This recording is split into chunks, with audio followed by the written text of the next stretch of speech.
Doctor గారు, నా వయసు 40 సంవత్సరాలు. నా నాలుకకు కింది భాగంలో అలాగే పై భాగంలో పుండ్లు ఏర్పడుతున్నాయి. జెల్ అలాగే బి కాంప్లెక్స్ టాబ్లెట్స్ వాడితే తగ్గుతుంది, మళ్ళీ వస్తున్నాయి. వీటికి శాశ్వత పరిష్కారం ఉంటే తెలియజేయండి అని అడుగుతున్నారు. ఈ ప్రశ్నకు డాక్టర్ గారి సమాధానం ఇప్పుడు తెలుసుకుందాం.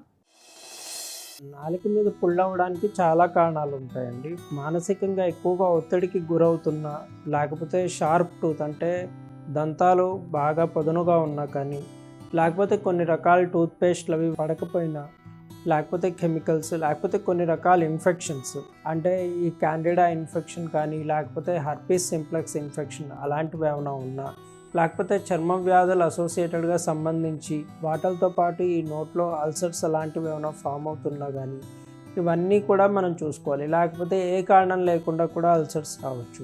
సో మీకు ఏ కారణం వల్ల ఒకవేళ ఎక్కువ ఆలోచన స్ట్రెస్ ఎక్కువగా ఫీల్ అవుతున్నారు అంటే ఆ స్ట్రెస్ని మనం ట్రీట్ చేస్తే మళ్ళీ నోట్లో అల్సర్స్ అవి రాకుండా ఉంటాయి. అలా కాకుండా ఇంకా వేరే ప్రాబ్లమ్స్ అసోసియేటెడ్గా ఉన్నాయి, లేకపోతే దంతాలు పదునుగా ఉన్నాయి, దానివల్ల అస్తమానం లోపల నాలికకి గాయం అవుతుంది అంటే డెంటిస్ట్కి చూపించుకోవడం, లేకపోతే మీరు వాడుతున్న టూత్పేస్ట్ చేంజ్ చేసుకోవడం వల్ల కూడా అప్పుడప్పుడు ఈ అల్సర్స్ అవి తగ్గుతూ ఉంటాయి.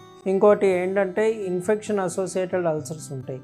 వాటికి మనం ఈ జైటీ జెల్లీ కానీ ఇలాంటివి ఏమైనా అప్లై చేస్తే లోకల్ ఎనస్థెటిక్ జెల్స్ అది తగ్గదు.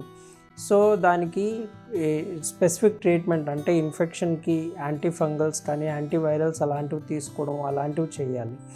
ఇంకోటి చర్మ వ్యాధులతో పాటు అసోసియేటెడ్గా నోట్లో పుళ్ళు పూయడం, పూత రావడం అలాంటివి ఏమైనా జరిగితే అవి ట్రీట్ చేసుకోవాలి. వాటితో అంటే అస్తమానం ఈ అల్సర్స్ అనేవి బి కాంప్లెక్స్ డెఫిషియన్సీ వల్ల వస్తాయి అని చెప్పి ఒక కామన్ అపోహ ఉంది. అదొక్కటి కరెక్ట్ కాదు. మిగతా కారణాలు కూడా చూసుకుని మనం అవన్నీ కూడా ట్రీట్ చేసుకోవాలి. ఇంకోటి కొన్ని రకాల అల్సర్స్, నోట్లో అల్సర్స్ పేగుల్లో జబ్బులతో కూడా సంబంధించి ఉంటాయి. క్రాన్స్ డిసీజ్ అవి కూడా నోట్లో అల్సర్స్ తోటి అసోసియేషన్ ఉంటుంది అన్నమాట. అల్సరేటివ్ కోలైటిస్ అవి పేగుల్లో ఉంటాయి ఆ జబ్బులు. సో అలాంటివి కూడా ఏమైనా ఉన్నాయా అనేది చూసుకోవాలి.